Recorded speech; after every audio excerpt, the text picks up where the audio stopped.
Welcome back clean news. चलिए देखते हैं मध्य प्रदेश की 25 फटाफट बड़ी खबरों को। इससे पहले आप एमपी के किस जिले से न्यूज को देख रहे हैं हमें कमेंट बॉक्स में जरूर बताइए। साथ ही डेली अपडेट रहने के लिए चैनल को सब्सक्राइब कर बेल आइकन को दबाना बिल्कुल न भूलें। आज का लाइक एम 3000 है, उम्मीद करते हैं कि आप इसे पूरा करेंगे।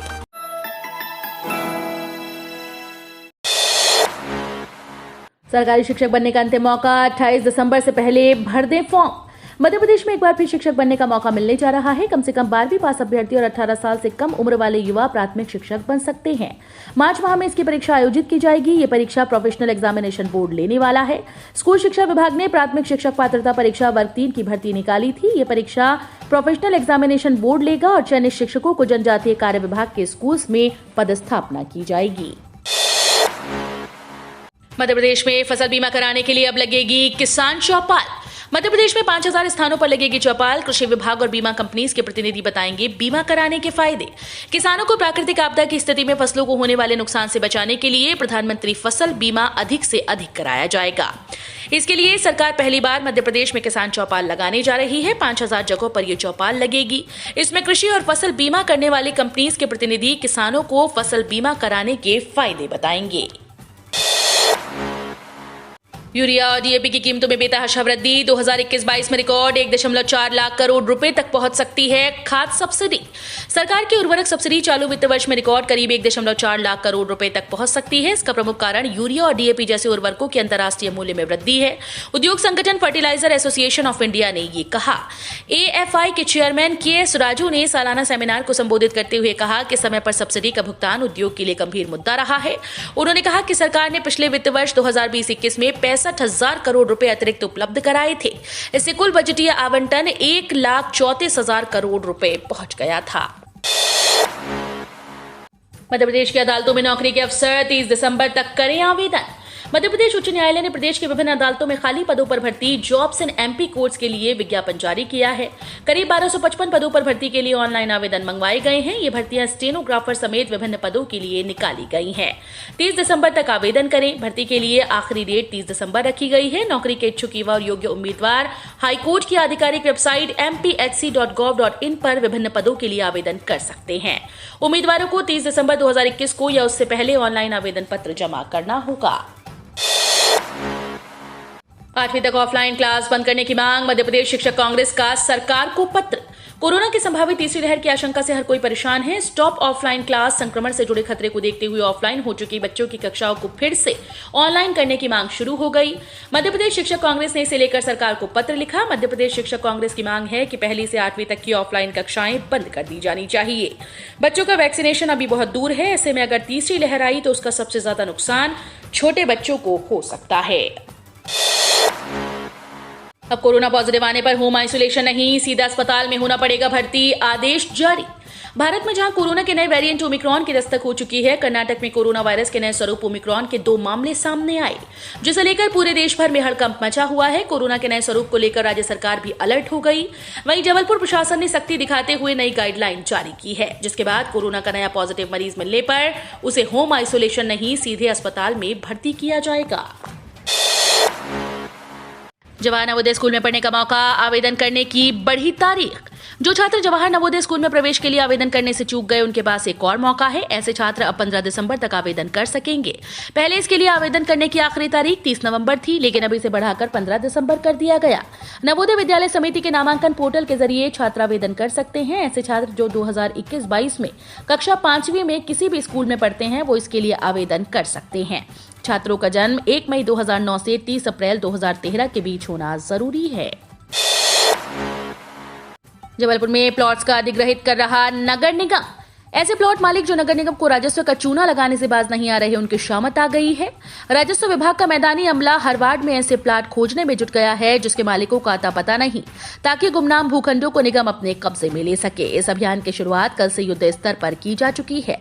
शहरी सीमा में खाली पड़े ऐसे प्लॉट जो नगर निगम के रिकॉर्ड में दर्ज नहीं, उनका अधिग्रहण किया जा रहा है।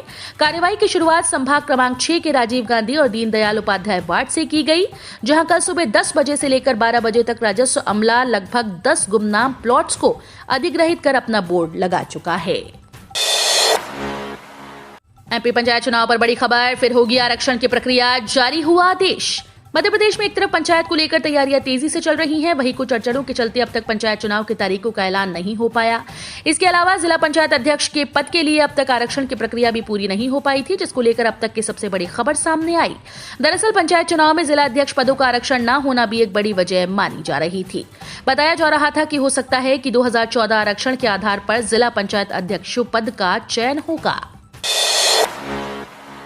संजय गांधी ताप विद्युत गृह में बॉयलर ट्यूब में लीकेज के कारण बंद हुई 3 नंबर यूनिट।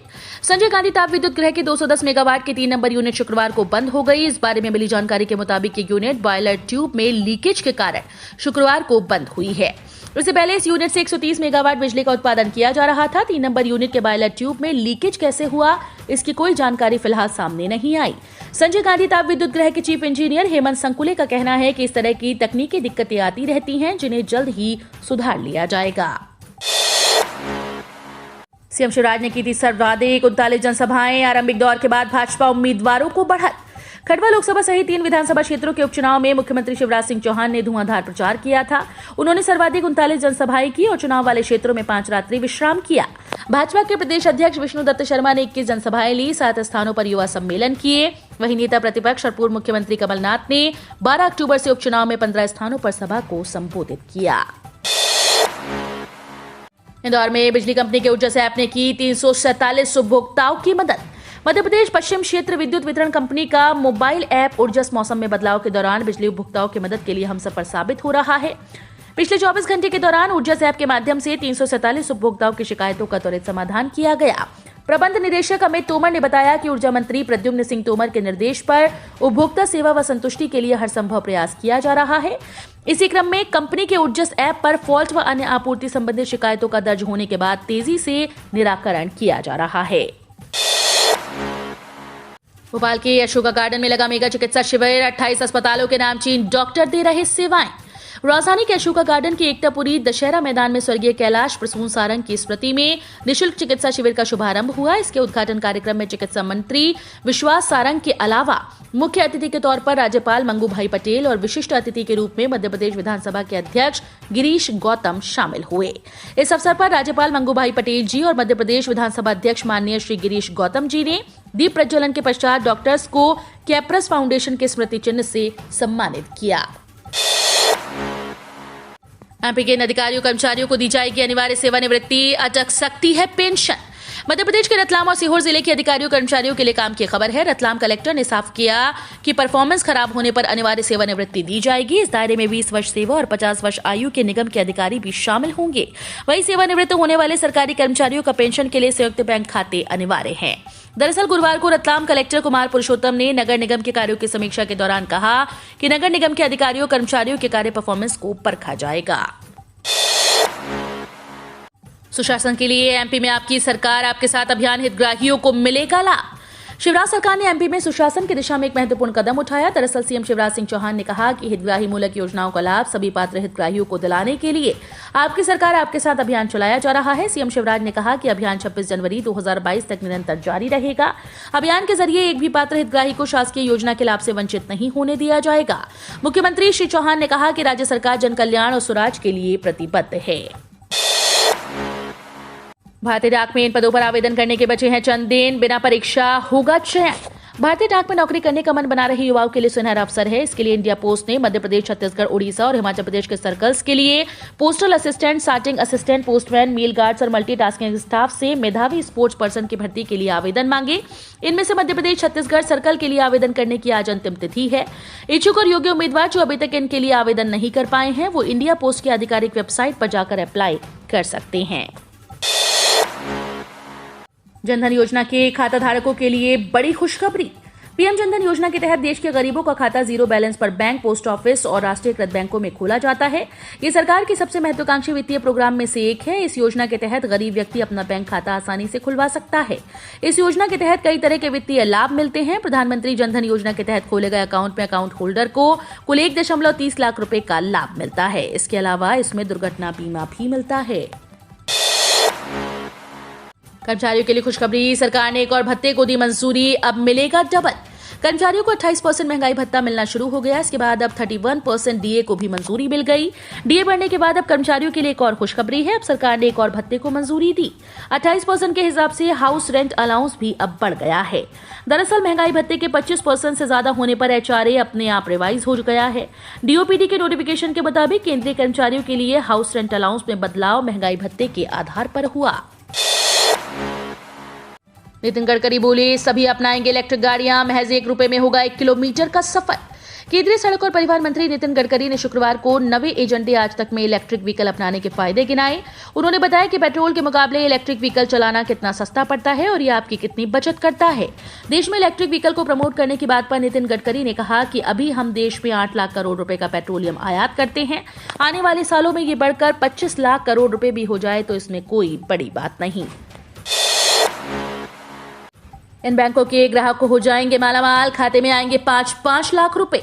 लंबे समय में इंतजार कर रहे इन 16 बैंकों के ग्राहकों के लिए अच्छी खबर है। आरबीआई की गाइडलाइन के अनुसार इन सभी बैंकों को पात्र ग्राहकों के खाते में 5-5 लाख रुपए डालने के निर्देश दिए गए थे, जिसकी लास्ट डेट 30 नवंबर रखी थी। लेकिन अभी कुछ ग्राहकों की शिकायत है कि उनके खाते में पैसा नहीं पहुंचा। मीडिया रिपोर्ट के मुताबिक पैसे डालने की शुरुआत 30 नवंबर से हो चुकी है। एक सप्ताह के अंतर्गत सभी ग्राहकों के खाते में धनराशि पहुंच जाएगी।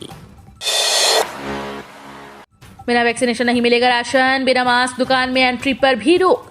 कोरोना संक्रमण की रफ्तार रोकने के लिए भोपाल के थोक और किराना व्यापारियों ने बड़ा फैसला लिया। दुकान से सामान खरीदने के लिए ग्राहकों को अब वैक्सीन की दोनों डोज लगवानी जरूरी होगी। इसके बिना दुकानदार ग्राहक को सामान नहीं देंगे और दुकान में अब बिना मास्क के प्रवेश भी नहीं दिया जाएगा। थोक और किराना व्यापारियों ने अपने स्टाफ का वैक्सीनेशन भी जरूरी कर दिया। स्टाफ के लिए कोरोना वैक्सीन की दोनों डोज लगवाना जरूरी है। इसके साथ ही दुकान में काम कर रहे दुकानदार से लेकर स्टाफ तक सभी के लिए मास्क पहनना अनिवार्य होगा। एटीएम से कैश निकालना नए साल से होगा महंगा, हर निकासी पर लगेगा इतना चार्ज। अगले महीने यानी साल 2022 से एटीएम से कैश निकालना महंगा पड़ेगा। जी हां, अब कैश निकालना और महंगा होने वाला है। ग्राहक की एटीएम से तय लिमिट से ज्यादा बार पैसे निकालने के बाद बैंक चार्जेस लगा सकते हैं। आरबीआई के दिशा निर्देश के अनुसार एक्सिस बैंक या अन्य बैंक के एटीएम में मुफ्त सीमा से ऊपर का फाइनेंशियल ट्रांजैक्शन करने पर 21 रुपए और जीएसटी देना होगा। यह संशोधित दर 1 जनवरी 2022 से प्रभावी होंगी। बड़ी खुशखबरी, किसानों को सालाना मिलेंगे पूरे 42,000 रुपए, नहीं चाहिए कोई डॉक्यूमेंट्स।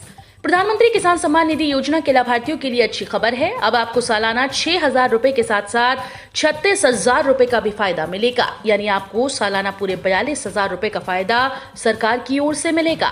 खास बात यह है कि इसके लिए आपको कोई भी अलग से डॉक्यूमेंट देने की जरूरत नहीं। आपको बता दें कि पीएम किसान स्कीम में किसानों को 2-2 हजार रुपए 3 किस्तों में दिए जाते हैं।